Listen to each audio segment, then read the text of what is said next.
नहीं तो फिर एक्स्ट्रा सम्स।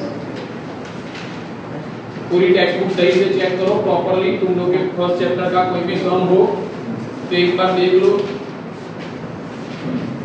कुछ नहीं समझ में आया हो, किसी का कुछ छूट गया हो, ये है वो है तो देख लो, उसके बाद एक्स्ट्रा सम्स।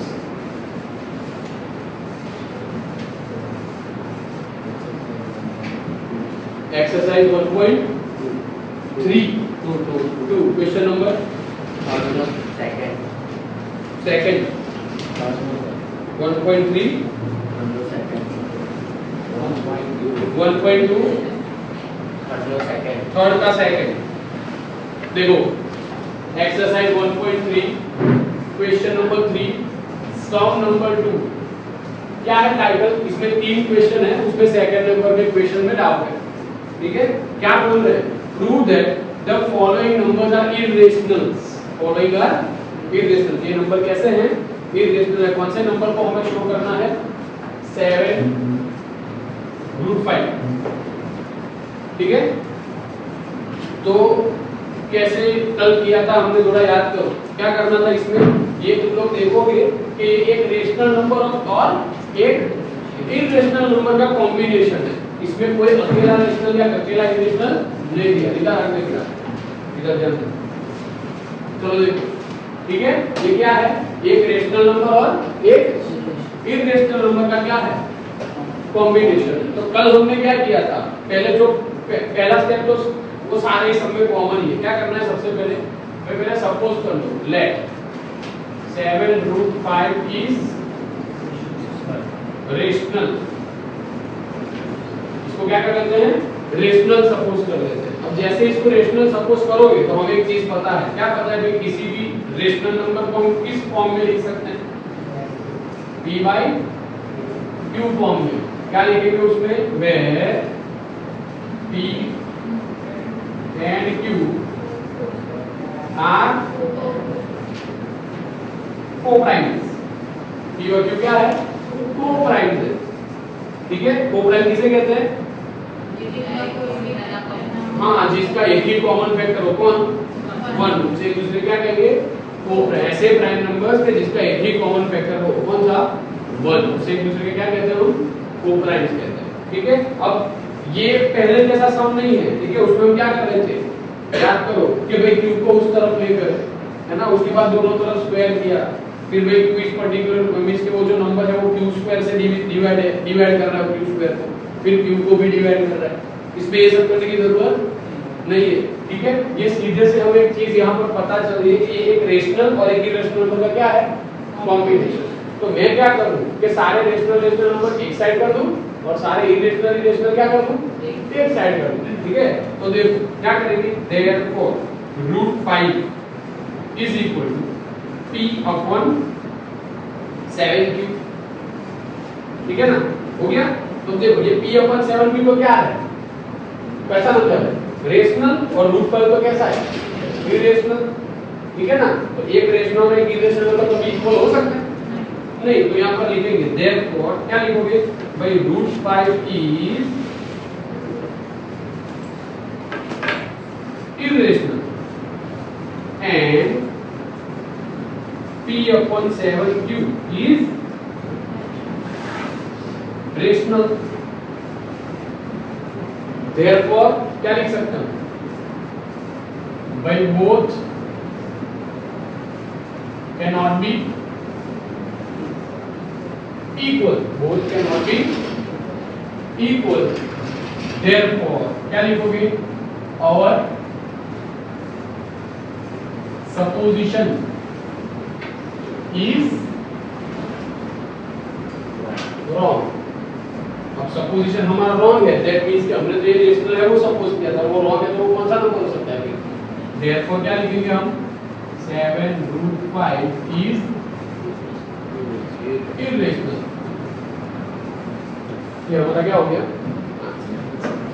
ठीक है भाई, समझ में आया, बोलो हाँ या ना, कंप्लीट। चलो नेक्स्ट, गर्ल्स में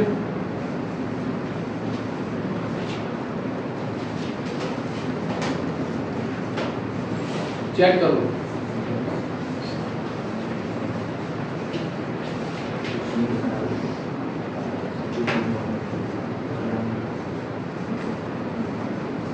जाने देते हैं।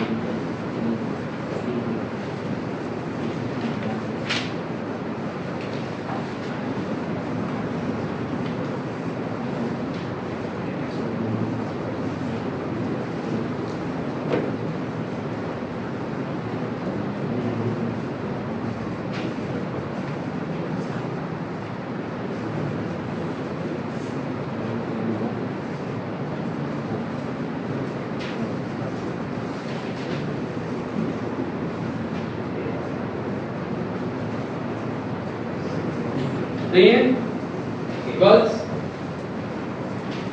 तो जाएं आगे। बॉयज में है कोई डाउट? नहीं है। पीछे चांद? नहीं है। 1.1 फिफ्थ कौन सा है? रीड करो तो एक मिनट को। 1.1 का कौन सा है? Question number 5। 1.1 का क्वेश्चन नंबर 5 क्या है? 1.1 के क्वेश्चन नंबर 5 में देखो, check whether 6 raised to n can have digit 0 at the unit n with digit 0 where for any natural number n। क्या बोल रहे हैं कि ये जो 6 raised to n है वो 0 से एंड करेगा, ऐसा बोल रहे हैं। क्या बोल रहे हैं? मींस के अगर मैं n की जगह पर पर्टिकुलर नेचुरल नंबर ले, देखो हमें क्लियरली बोला हुआ है कि n क्या लेना है? नेचुरल नंबर, यानी 1 2 3 4 ले सकते हैं। ठीक है, 1 2 3 4 यानी कंटीन्यूअस में इनफाइनाइट तक कोई भी नंबर n की जगह हम ले सकते हैं, ना 0 ले सकते हैं ना माइनस ले सकते हैं। तो हमें क्या बोल रहे हैं तो भाई ये जो है वो 0 से एंड करेगा।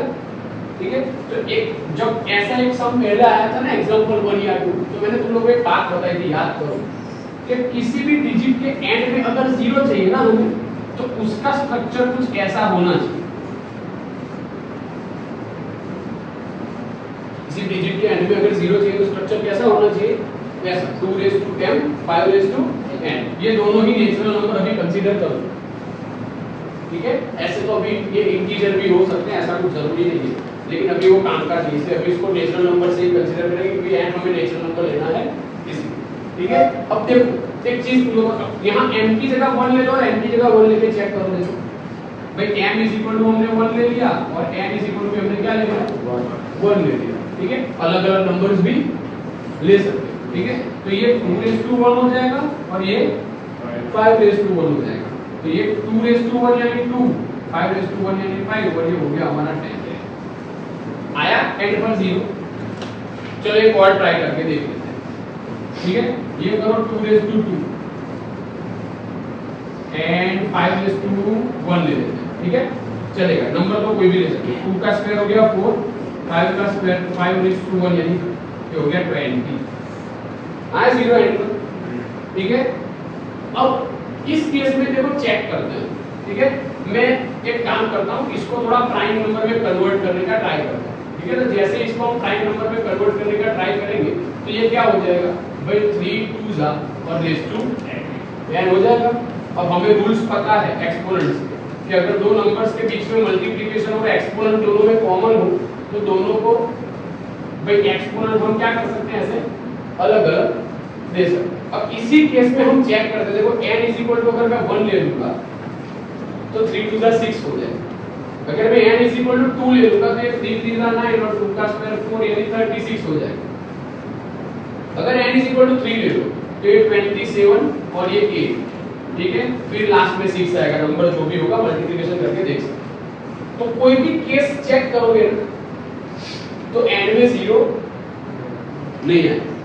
क्यों? क्योंकि हमें एक कॉमन फॉर्म पता है क्या कि अगर ये इस टाइप का है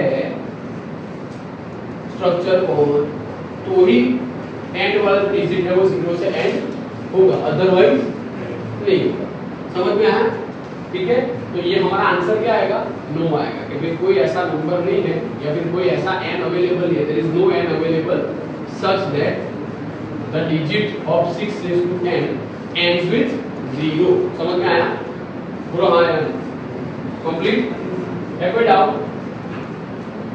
चलो डन विदा।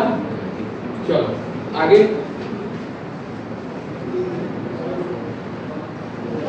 क्वेश्चन नंबर 4, क्वेश्चन नंबर 6 और क्वेश्चन नंबर 4।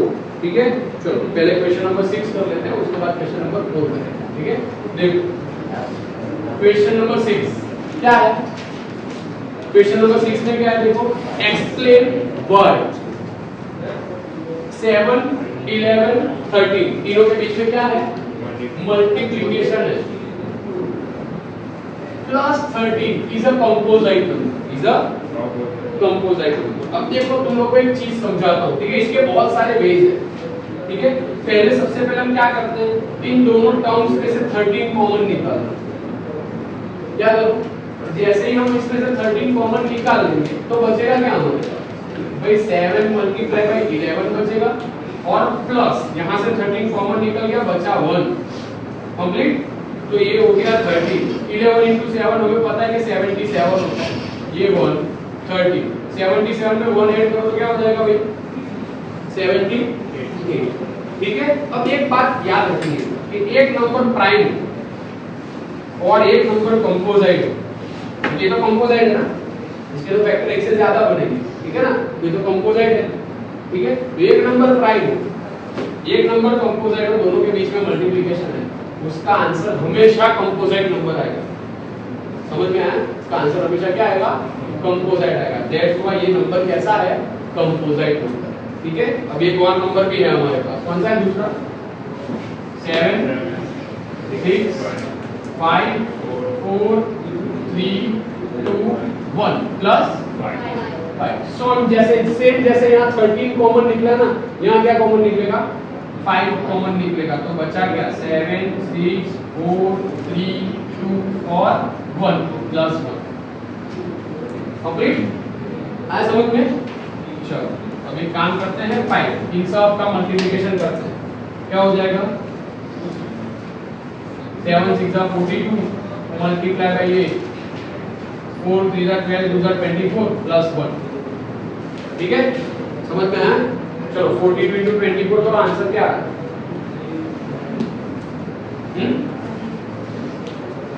चेक करो ना कल किया हुआ ये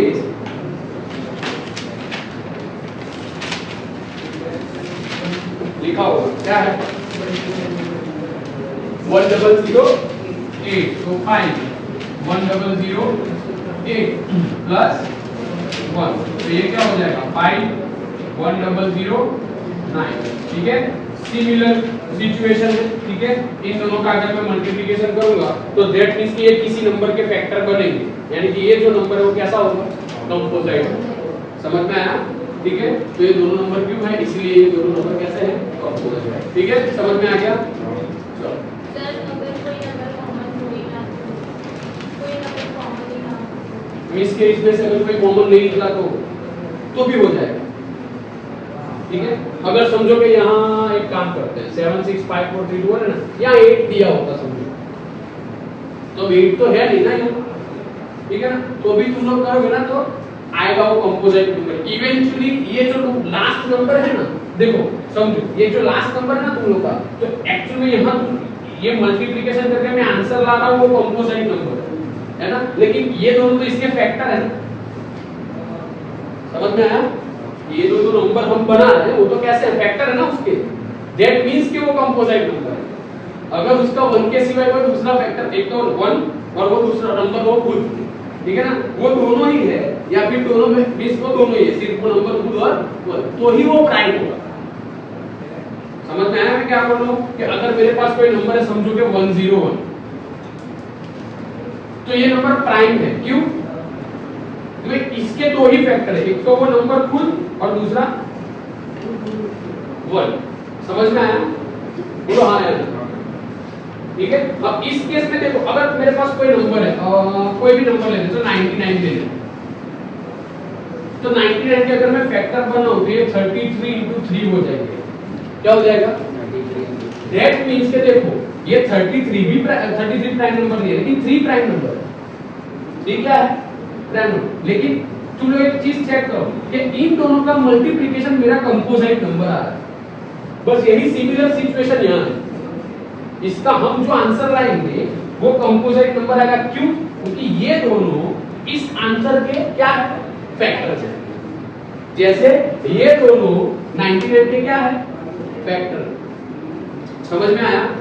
ठीक है, तो ये हमेशा याद रखना, ठीक है। इसलिए वो कैसा नंबर है कंपोजिट। एक चीज हमेशा माइंड में क्लियर रखो कि कोई भी नंबर प्राइम होने की कंडीशन क्या है, क्या है, क्या है कि यहाँ उसके दो ही फैक्टर बनेंगे। कौन कौन से? एक तो 1 और दूसरा वो नंबर खुद। अब उसका तीसरा कोई फैक्टर बन रहा है, दैट मींस कि वो कंपोजिट है। समझ में आया? अब ये कंपोजिट नंबर बनने की कंडीशन कोई भी हो सकती है, दो प्राइम का मल्टीप्लिकेशन भी हो सकता है वो, ठीक है। दो प्राइम का भी क्या हो सकता है वो मल्टीप्लिकेशन। समझ लो कि ये नंबर प्राइम है और ये नंबर भी प्राइम है, लेकिन इसका आंसर जो है वो कंपोजिट नंबर आएगा। क्यों? क्योंकि ये दोनों उस नंबर के फैक्टर्स हो।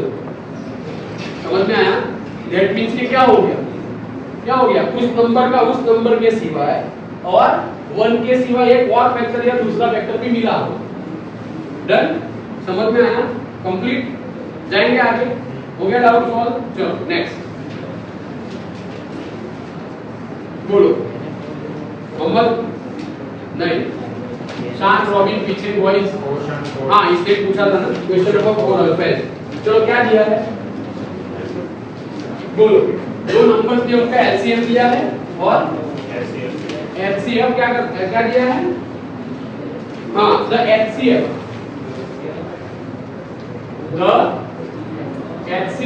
Of 306 and 657 is equal to क्या होगा वो 9। तो क्या फाइंड करने को बोल रहे हैं हमें? Find LCM of 306 657। ऑलरेडी ये सब 2 बार हो चुका है, अभी तीसरी बार हो रहा है। बोलो किसको याद है क्या करना है इसमें? वो बहुत सारा है। चलो कौन बोलेगा? चलो कौन है? बोल बेटा क्या होगा? बैठ के बोलो। हाँ ओके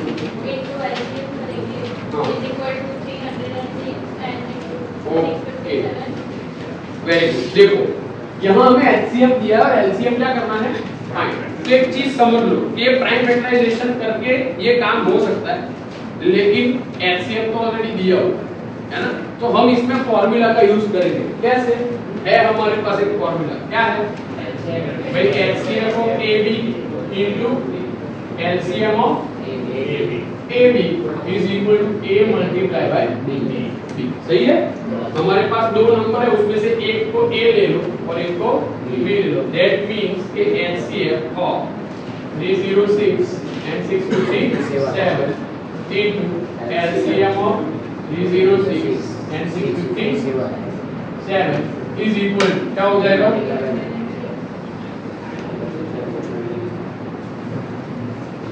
306 मल्टीप्लाई बाय 657।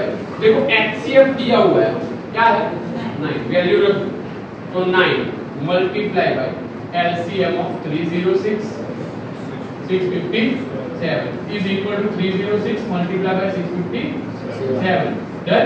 कंप्लीट? चलो देखो इन दोनों के बीच में मल्टीप्लिकेशन है, हमें एलसीएम फाइंड करना है। दैट मींस कि 9 न्यूमरेटर में कंसीडर होगा, न्यूमरेटर उस तरफ चला जाएगा, कहां चला जाएगा नंबर डिनोमिनेटर में। देयरफॉर एलसीएम क्या हो जाएगा भाई 306 10 657 is equal to 306 657 divide by 9। ये हो जाएगा 34 9 का 9 9 क्या हो गया कैंसिल 34 into 657।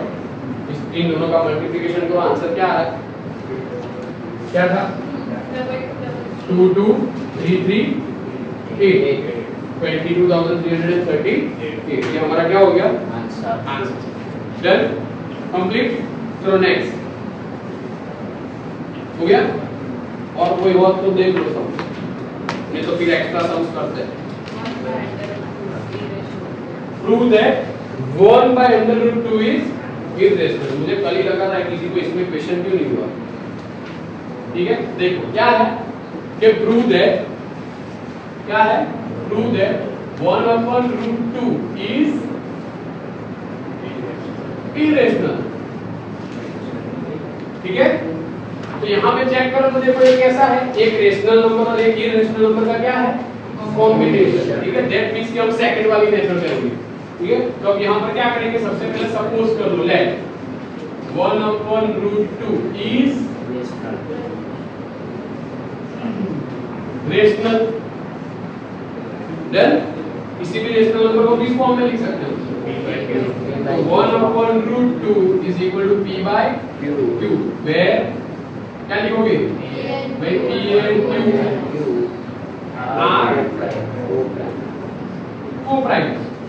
ठीक है, डन। चलो अब क्या करना है भाई, रेशनल रेशनल एक तरफ कर दो और इरेशनल इरेशनल एक तरफ कर दो। अब इसमें है ना, इसको यहाँ ले जाने की उसको वहां ले जाने की कोई जरूरत नहीं है, सीधा ही दोनों तरफ क्या कर दो, तरफ इनवर्स कर दो। तो देखो क्या हो जाएगा भाई, √2/1 इज इक्वल टू q/, दोनों तरफ न्यूमरेटर को डिनोमिनेटर बना दो और डिनोमिनेटर को क्या करो, न्यूमरेटर बना दो। दोनों साइड ये प्रोसेस हो सकती है। ठीक है, तो √2/1 तो क्या हो गया, √2 और ये हो गया q/p।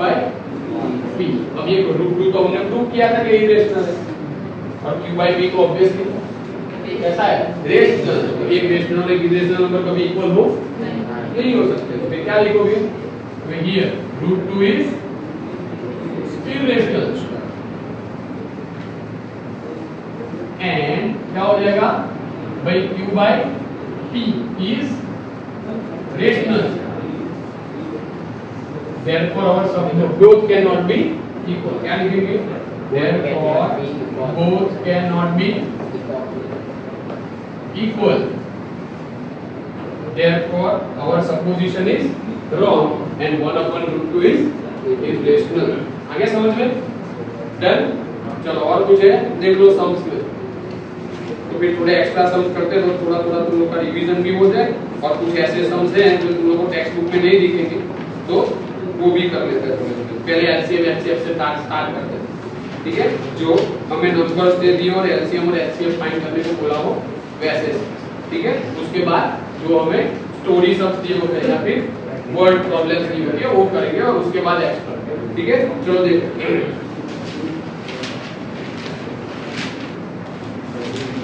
एक सम है, 4-5 करते हैं तो तुम लोगों को समझ में आ जाए। ठीक है, देखो क्या बोल रहे हैं, एक सम दिया हुआ है हमें, हाँ, using the prime factorisation method find the HCF and LCM of following integer. उसमें से 2-3 सम्स है वो करते हैं। ठीक है, देखो एक नंबर ले लेते हैं हम, 180 एंड 210, 5 हो गए टाइम तो कई हैं गुड।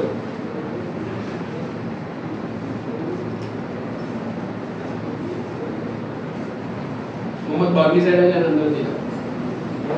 चलो क्या करना है, प्राइम फैक्टराइजेशन मेथड का यूज करना है और इसका एलसीएम और एचसीएफ क्या करना है, फाइंड करना है। अब एलसीएम और एचसीएफ फाइंड करने के लिए क्या करना पड़ेगा, पता है हमें कैसे फाइंड करते हैं, किसी दो नंबर का एलसीएम याद करो, पहले टाइम फैक्टराइजेशन कर देते हैं, उसके बाद क्या करेंगे, बोलो जो दोनों में कॉमन है उसका क्या करो, एलसीएम फाइंड करने के लिए एक्सपोनेंट ले लो और फिर क्या करना है, बाकी के नंबर उसके साथ मल्टीप्लाई कर देना है। ठीक है, उसके बाद सेकंड एचसीएफ में जो दोनों में कॉमन है उसका क्या करो, लोअर एक्सपोनेंट लो और साथ में क्या करते हैं भाई, दोनों जो हमारे दोनों कॉमन जो हमने लोअर एक्सपोनेंट लिए उसको क्या करते हैं मल्टीप्लाई। इसमें बाकी के नंबर को मल्टीप्लाई करने की जरूरत नहीं है। कंप्लीट समझ में आ गया। चलो अब देखो इसका पहले प्राइम फैक्टराइजेशन कर लेते हैं। कौन से नंबर से डिवाइड होगा, 2 से। क्यों शांत, 2 से डिविजिबल है, ये 2 से डिविजिबल क्यों है, कोई भी नंबर 2 से क्यों डिविजिबल होता है, रॉबिन प्राइम नंबर थोड़ी 2 से डिविजिबल होगा, ये नंबर क्यों 2 से डिविजिबल है, इंट्रोडक्शन लिखा है नोटबुक में, तो अपनी एग्जाम चल रही है, ओपन करके देखो, नहीं पता हो बोलो क्यों हो गया 2 से डिविजिबल, कौन बोलेगा,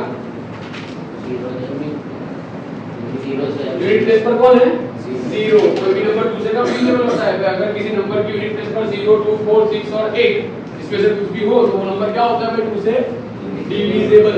ठीक है, तो क्या करेंगे अब इसको 2 से डिविजिबल, ये 2 से डिविजिबल है क्यों? क्योंकि यूनिट प्लेस पर कौन है? कौन है? 0 है। ठीक है, तो अब क्या करेंगे बोलो, डिवीजन करते हैं। ठीक है, देखो बाहर 2 है अंदर 1 है, यानी अंदर छोटा नंबर है। ठीक है, तो ऐसे हम क्या कर सकते हैं, डिवीजन नहीं कर सकते। एक नंबर छोड़ के दोनों को कंबाइन करते हैं, दोनों को कंबाइन करोगे तो ये कौन सा नंबर बनेगा? 18। तो 2 9 दा 18, इसको पीछे यहां पर क्या कर देते हैं 0 लगा। फिर से 2 4 दा 8, 9 - 8 यानी 1, तो दोनों को कंबाइन करोगे क्या बन जाएगा 2 5 दा 10। फिर से अब ये किससे डिविजिबल है? 3 से। 15 3 दा 45, अभी भी 3 से है, 3 5 दा, अब 3 से है 5 दा 5। ठीक है, समझ में आ गया? तो ये क्या हो गए 180 के फैक्टर्स हो। कैसे लिख सकते हैं हम? 180 is equal to 2 raised to 2, 3 raised to 2 and 5। ठीक है, अब नेक्स्ट 210 क्या करोगे 2 से डिविजिबल है भाई 105, ये 2 से है नहीं, 3 से है, तो 3 3 दा 9, 10 - 9 करोगे तो 1, दोनों को कंबाइन करो तो 3 5 दा 15, ये 3 से है नहीं है तो 5 से कर लो, 5 7 दा 7 1 कंप्लीट। आया समझ में? पूरा आया ना? तो हम ये फिर क्या हो जाएगा 210 के क्या वेक्टर होंगे 2 3 5 7, तो 2 × 3 × 5 × 7। ठीक है, डन। अब क्या करेंगे एलसीएम फाइंड करने के लिए दोनों में जो कॉमन है उसका हायर एक्सपोनेंट लेना है, तो दोनों में कॉमन ठीक है हायर एक्सपोनेंट लेना है, तो क्या करेंगे हायर एक्सपोनेंट लेने के लिए भाई 2 स्क्वायर 3 स्क्वायर और 5 स्क्वायर और बाकी के जो नंबर है वो क्या करो लिख लो। ठीक है, तो 7 लिख लो, 2 का स्क्वायर हो जाएगा 4, 3 का स्क्वायर हो जाएगा 9 और 5 का आंसर क्या हो जाएगा भाई 35 4 का क्या होगा 140 मल्टीप्लाई बाय 9। ठीक है, 14 9 दा 126 और पीछे क्या कर दो 0 कर दो। ठीक है, ऐड, तो ये हमारा क्या हो गया इन दोनों नंबर्स का एलसीएम। अब एचसीएफ फाइंड करने के लिए क्या करेंगे भाई जो तीनों में दोनों में कॉमन है उसका लोअर एक्सपोनेंट लेंगे। ठीक है, तो इन दोनों में लोअर एक्सपोनेंट कौन है 2 3 और 5 रेज़ टू 1 1 ही है ना सब, तो 2 3 दा 6 और 6 5 दा बस ये आंसर ये हो गया एलसीएम और एलसीएम। ठीक है, समझ में आया भाई? पूरा आया ना? चलो second same LCM HCF find करना है, प्राइम फैक्टराइजेशन मेथड यूज करनी है।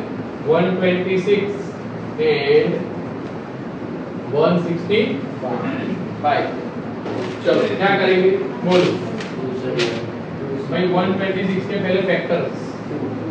ठीक है, पहले किससे डिविजिबल है 2 से डिविजिबल है, सही है, तो क्या करोगे 2, अब यहाँ तो 1 है तो दोनों को क्या करना पड़ेगा कंबाइन करना पड़ेगा। कंबाइन करोगे तो क्या हो जाएगा 2 6 12, तो 2 6 12 और ये 2 3 अब 2 से है नहीं है तो 3 से करेंगे, 3 2 और 3 1 अभी भी 3 से होगा, 3 7 21, 7 तो पूरी प्राइम कंप्लीट। समझ में आ गया? अब नेक्स्ट 165, तो क्या करेंगे 3 से है डिविजिबल, 2 से तो नहीं होगा, तो चेक करो 3 से है तो 3 5 15 1 रिमेनिंग, तो ये 15 हो जाएगा कंबाइन होके। फिर से 3 5 अब ये 3 से है नहीं तो 5, अभी लास्ट में 5 है 5 11 था और 11 बनता 11 डन कंप्लीट। चलो क्या करेंगे सबसे पहले भाई एलसीएम कैसे फाइंड करोगे, पहले लिख लेते हैं फैक्टर्स, उसके बाद और 126 इज इक्वल टू क्या हो जाएगा 2 multiply by 3 square multiply by 7 या फिर 3 square multiply by 2 multiply by 7 165 उसका क्या करेंगे बोलो 3 मल्टीप्लाई बाय 5 मल्टीप्लाई बाय 11। अब हमें क्या करना है एलसीएम फाइंड करना है। कैसे एलसीएम फाइंड करेंगे भाई, जो दोनों में कॉमन है उसका, तो इन दोनों में पहले कॉमन कौन है वो चेक करो, देखो तो ये है और ये, ठीक है, दोनों में कॉमन 3 है ना, उसका हायर एक्सपोनेंट वाला नंबर कौन सा है 3 स्क्वायर, तो ये हो जाएगा 3 स्क्वायर। अब बाकी जो बचे हैं वो नंबर लिख लो, ठीक है, तो कौन कौन बचा भाई 2 7 5 और 11, ठीक है, 3 का स्क्वायर क्या हो जाएगा 9, 7 2 क्या हो जाएगा 14, ठीक है, और 11 5 क्या हो जाएगा 55, 14 9 का करो तो 126 मल्टीप्लाई बाय 55 करो, देखो 126 मल्टीप्लाई बाय 55 करो क्या आंसर आया वो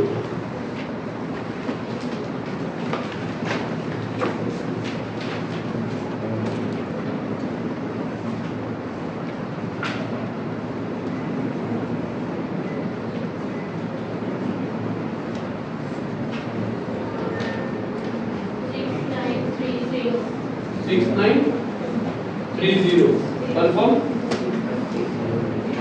चलो करके देखते हैं 126 मल्टीप्लाई बाय 55, ठीक है, तो ये हो जाएगा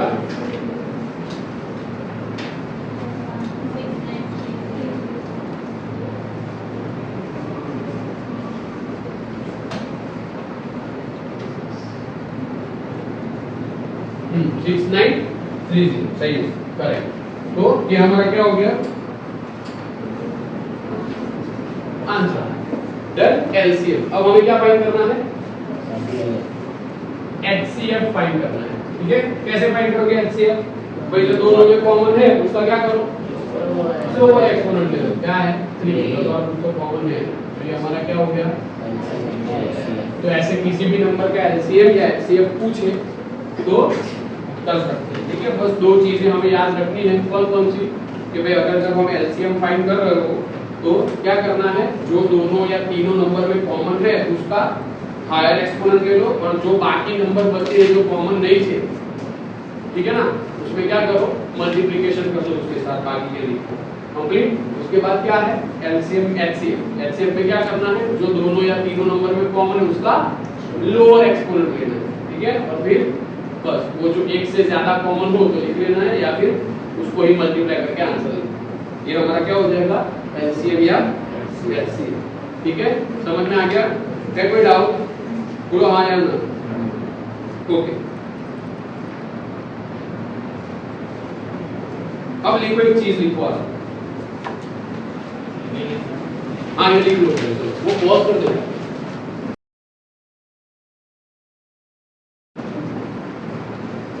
क्या बोल रहे हैं सब में, देखो क्या है 2 buses start from the same place and go on the same circular route। 2 बस है एक ही प्लेस से स्टार्ट कर रही है और एक ही सर्कुलर रूट पर जा रही है, ठीक है, और क्या बोल रहे हैं one is a luxury bus, एक जो है वो लग्जरी बस है and which returns to its destination in 35 minutes। क्या बोल रहे हैं एक लग्जरी बस है वो अपनी डेस्टिनेशन पर पूरे सर्कुलर रूट को कवर करके 35 मिनट्स में अपनी डेस्टिनेशन पर वापस आ जाएगी। The other is an ST बस, दूसरी क्या है ST बस है which takes 42 minutes to complete the route, ठीक है ना, उस रूट को कंप्लीट करने के लिए दूसरी जो ST बस है उसको कितना टाइम लग रहा है 42 मिनट्स। अब क्या बोल रहे हैं, ठीक है, after how many minutes will they meet again at the same starting point या फिर same the destination। क्या बोल रहे हैं कि भाई एक दो बसेस है, एक लग्जरी बस है दूसरी एसटी बस है, ठीक है, दोनों सेम सर्कुलर पाथ पर ट्रैवल कर रही है, ठीक है, एक बस है वो जिस जगह से उसने स्टार्ट किया था जो लग्जरी बस है उसको उस पर्टिकुलर जगह पे वापस आने के लिए 35 मिनट लगते हैं, दूसरी बस है वो एसटी बस है उससे जहां से उसने स्टार्ट किया था उस जगह पर वापस आने के लिए 42 मिनट्स लग रहे हैं। हमें क्या फाइंड करना है कि ऐसा कौन सा टाइम है जहां ये दोनों वापस मीट करेंगे। ठीक है, दैट मीन्स के भाई टर्न्स तो हो ही रहे, ठीक है, तो भाई एक बार भी मीट कर सकती है, दूसरी बार भी कर सकती है, तीसरी बार भी मीट कर सकती है। ठीक है, तो दैट मीन्स कि हमें क्या करना है, वो पहली बार में कहां मीट करेगी, जिसमें कि एक बार, दो बार, तीन बार, चार बार मीट करेगी, तो उसमें कम से कम बार पहली बार में कहां मीट करेगी। दैट मीन्स कि हमें इस केस में क्या फाइंड करना है, एलसीएम फाइंड करना है। क्या करना है, ठीक है, ओके। ये ऐसे तुम लोग की टेक्स्ट बुक के जैसा ही क्वेश्चन है ये, जस्ट खाली क्या प्रॉब्लम है कि थोड़ा सा तुम लोग को चेंज करके दिया है। वहां पर क्या था, एक लड़का और एक लड़की थे, दोनों एक सेम सर्कुलर पाथ पर मोशन कर रहे थे, उसको कवर करने में 12 मिनट्स लग रहे थे, दूसरे को 18 मिनट्स लग रहे थे। यहाँ पर बस का कर दिया और नंबर्स क्या कर दिए, चेंज कर दिए। ठीक है, अब देखो जो लग्जरी बस है उसको कितना टाइम लग रहा है, 35 मिनट लग रहा है। ठीक है, और एसटी बस है उसको कितना टाइम लग रहा है, 40। ठीक है, हमें क्या फाइंड करना है कि ये दोनों कम से कम कहां मीट करेंगे। दैट मींस कि हमें इन दोनों केसेस में क्या करना है, एलसीएम फाइंड करना है। ठीक है, अब एलसीएम फाइंड करने के लिए सबसे पहले प्राइम फैक्टराइजेशन कर लो। ठीक है, ये हो जाएगा 5 7 का और ये 7 1 का, दोनों ही फैक्टर इसके कैसे हैं, प्राइम है। तो ये 5 7 का 30। अब 42 का क्या करेंगे भाई, 2 से डिविजिबल है तो 21, ये 3 से डिविजिबल है 7 और ये 7 1। ठीक है, तो 42 इज इक्वल टू क्या लिख पाओगे, बोलो 2 3 7, क्या होगा एलसीएम बोलो, देखो 7 का दोनों में कॉमन ही है ना, तो लिख लो।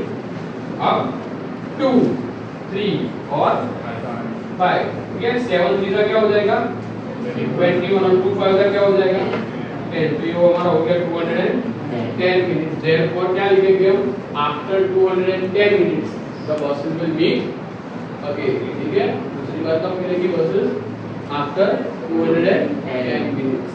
ठीक है भाई, समझ में आया, कंप्लीट, ओके। चलो उसके बाद एक और सम,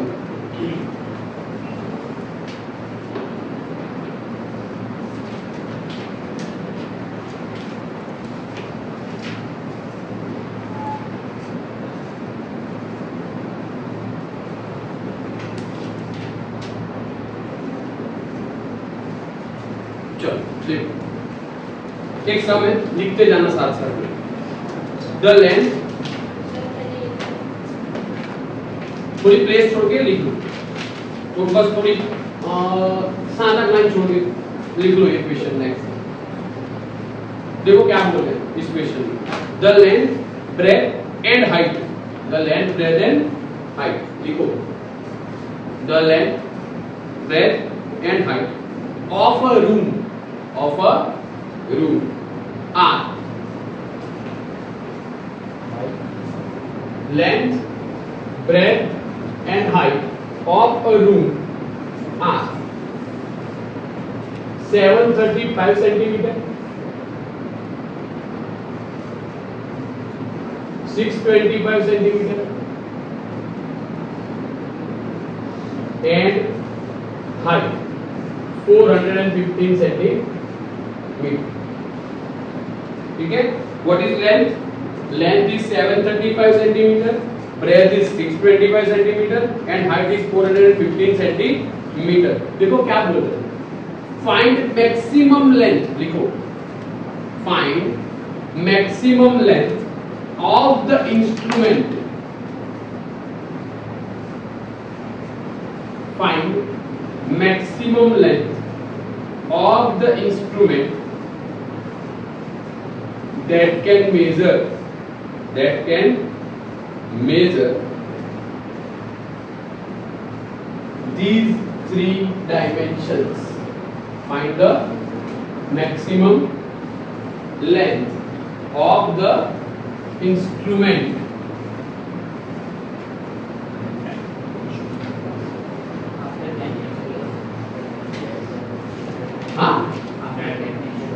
After find the maximum length of the instrument that can measure all three lengths, all three dimensions, sorry, all three dimensions.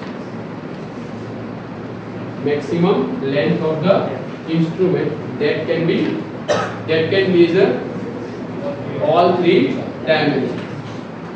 ठीक है, देख क्या बोल रहे हैं कि एक रूम है, रूम है ना,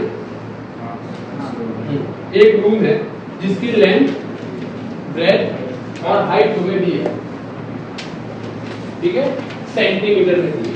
हमें क्या फाइंड करना है कि भाई एक इंस्ट्रूमेंट जो ये पूरी लेंथ सही से मेजर कर सके, उसकी मैक्सिमम लेंथ क्या हो सकती है, उसकी मैक्सिमम लेंथ क्या हो सकती है, ये हमें क्या करना है, फाइंड करना है। एक वर्ड इसमें तुम लोग मार्क करोगे ना, तुम लोग को ऑटोमेटिकली थोड़ा समझ में आ जाए क्या करना है, ठीक है। ये जो है ना, ये तुम लोग के लिए इस क्वेश्चन का कीवर्ड मैक्सिमम यानी हाईएस्ट और हाईएस्ट कॉमन फैक्टर यानी एचसीएफ। इस समय हमें क्या करना है, एचसीएफ फाइंड करना है, ठीक है, समझ में आया? ओके, चलो तो सबसे पहले क्या करेंगे, एचसीएफ फाइंड करने के लिए इन सब का प्राइम वेक्टराइजेशन करना पड़ेगा, ठीक है। तो सबसे पहले बोलो किससे डिविजिबल है, डिविजिबल 5 से, ठीक है। 5 1 जा 5, तो 2 रिमेनिंग, 5 4 जा 20, 3 रिमेनिंग, ये 35 हो जाएगा, 5 7 जा, ठीक है। अब ये 3 से, ठीक है। अब यहाँ पर 1 है तो दोनों को कंबाइन करो, 3 4 जा 12 और 3 9 जा, ये तो 3 से नहीं होगा, 7 7 जा 49 और 7 1 जा 7, therefore चलो क्या हो जाएगा, 735 is equal 7 square multiply by 3 multiply by 5, done। so next 625, ये 5 से डायरेक्टली 5 से, ठीक है। क्या हो जाएगा, 5 1 जा 5, 1 रिमेनिंग क्योंकि ये 6 है, ये 12 हो जाएगी, 5 2 जा 10, 2 तो 25, 5 5 जा 25, फिर से 5 2 जा 10, 1 नहीं 10 2, 5 5 जा 25, फिर से 5 अगेन 5 5 जा 25 और 5 1 जा 5, तो ये क्या हो जाएगा भाई, therefore 625 is equal to 5 raised to 4, last 450, ठीक है। ये भी 5 से डिविजिबल है, 5 8 जा 40 हो जाएगा, 1 रिमेनिंग, 5 3 जा 50, 83 प्राइम नंबर, 83 1 जा 83, therefore क्या हो जाएगा, 415 is equal to 83 multiply by 5। अब हमें भाई इस वर्ड पर से पता चला कि इसका क्या करना है, हमें एचसीएफ फाइंड करना है।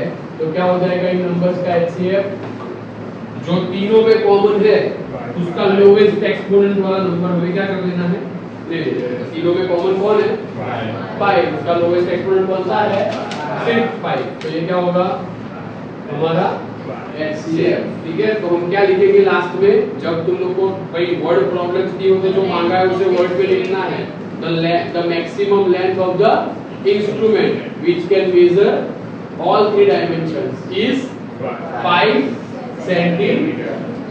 यूनिट लिखना भूलना नहीं है, हाँ कभी भी, ये हमेशा याद रखना कि जब भी कोई चीज यूनिट में पूछी हो तो उसका आंसर भी हमें यूनिट में लिखना है, भूल नहीं जाना। अगर वो नजर पड़ गई तो हाफ मार्क कट जाएगा, पूरा समराइज किया होगा तो भी, है ना।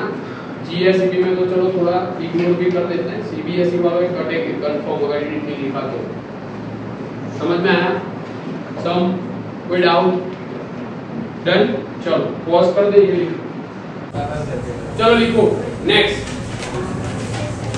इंपॉर्टेंट क्वेश्चन, ऐसे क्वेश्चन एग्जाम में आते हैं, ठीक है, 1 मार्क्स 2 मार्क्स में पूछेंगे, बस वही।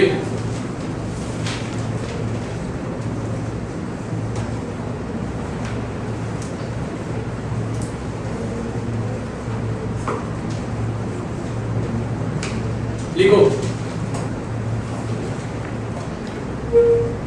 the HCF of two numbers, the HCF of two numbers is 8 is 8. The HCF of two numbers is 8 and their multiplication is 384 and their multiplication is 384. The HCF of two numbers is 8 and their multiplication is 384. Find their LCM. Find their LCM. क्या बोल रहे हैं बेटा? LCM of two numbers is 8 and their multiplication is 384.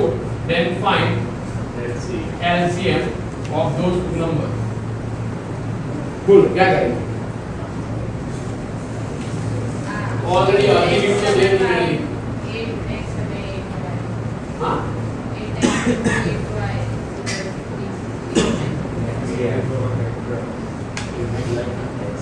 बोलो. Rehan. Very good. क्या होगा? भाई HCF of AB multiply by LCM of AB is equal to A multiply by B. अब यहाँ चेक करो, देखो कौन कौन सी वैल्यू दी है. LCM की वैल्यू दी है, क्या है? 8. LCM हमें क्या करना है? हम दोनों नंबर्स का फाइंड करना है और A multiply by B की वैल्यू दी है हमें 384. सही है? कंप्लीट. Therefore क्या हो जाएगा भाई? LCM of AB is equal to 384 divided by 8. करो डिवीजन. 8 4 जा 32, 6 remaining, 8 8 जा 64. ठीक है? 38 48 8. Therefore LCM क्या हो जाएगा? ये हमारा क्या है भाई? आंसर. आया समझ में? क्या करना था? ठीक है, थोड़ी जगह छोड़ के एक और लिखो.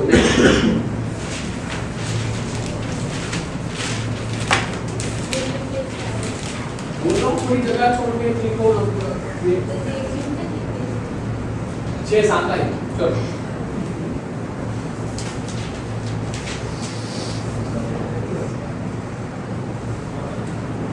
HCF of लिखो 8